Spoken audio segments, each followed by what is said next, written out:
Gmail থেকে email create করা খুব ইজি ব্যাপার।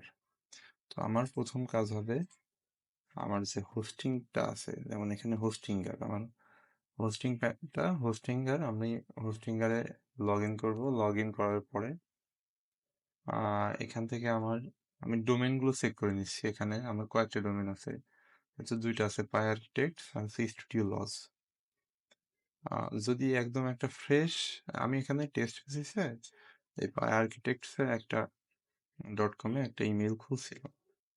যেটাতে আমি একটা ইমেল খুলছি সেটাতে এখানে টপ বারে ইমেলস একটা আলাদা অপশন আছে। সেখান থেকে ওই যে ডোমেইনের আন্ডারে আমি মেলগুলো খুলছি ওইটাতে একটা সেট আপ হয়ে আছে।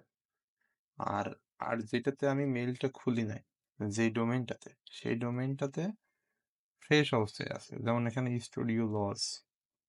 আচ্ছা, যাই হোক, আমি দুইটাই দেখাই দিচ্ছি। সেটা হচ্ছে যে এখন ইমেলে গেলাম, আমি পাই আর্কিটেক্টসে আমি আরো মেইল খুলবো। এখানে আমার এই প্ল্যানে আমি 100 মেইল খুলতে পারি পাই architects.com এই ডোমেইনটার আন্ডারে, এই হোস্টিং থেকে।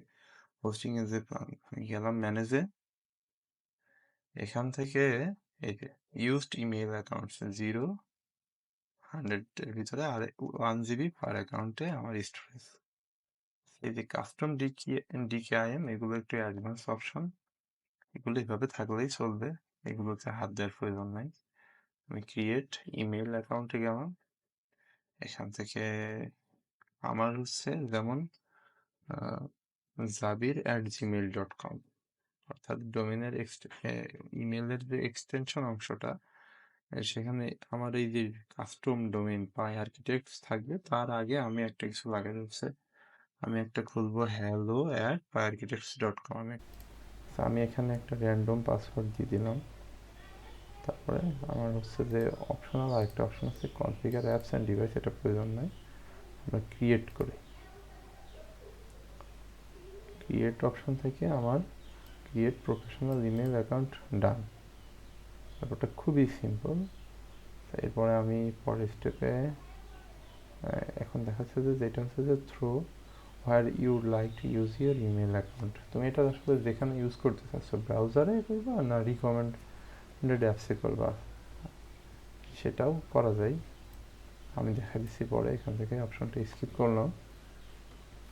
আচ্ছা, এখান থেকে যে আমার এটা হচ্ছে মেইল hello@piearchitects.com। তো এই মেইলটা আসলে অ্যাক্টিভ হয়ে গেছে, এটা মেইলটা অ্যাক্টিভ। তো এখান থেকে আমি মেইলটা চেক করবো কীভাবে, আমি চলে যাবো ওয়েব মেইলে যে আমার যে পাসওয়ার্ডটা ছিল, আমি পাসওয়ার্ডটা দিয়ে দিলাম hello@piearchitects.com-এ। এইটা হচ্ছে আমার ওয়েব মেইলের ইন্টারফেস। এখান থেকে same as Gmail, inbox, draft, sent, junk, trash আছে। সেখান থেকে ইচ্ছা করলে তুমি মেইল সেন্ড করতে পারবা, আবার এখান থেকে মেইল আসবে। আমি একটা মেইল, এটা হয়ে গেছে অলরেডি, আমি চেক করে দেখছি, এখানে কোনো ইস্যু নাই।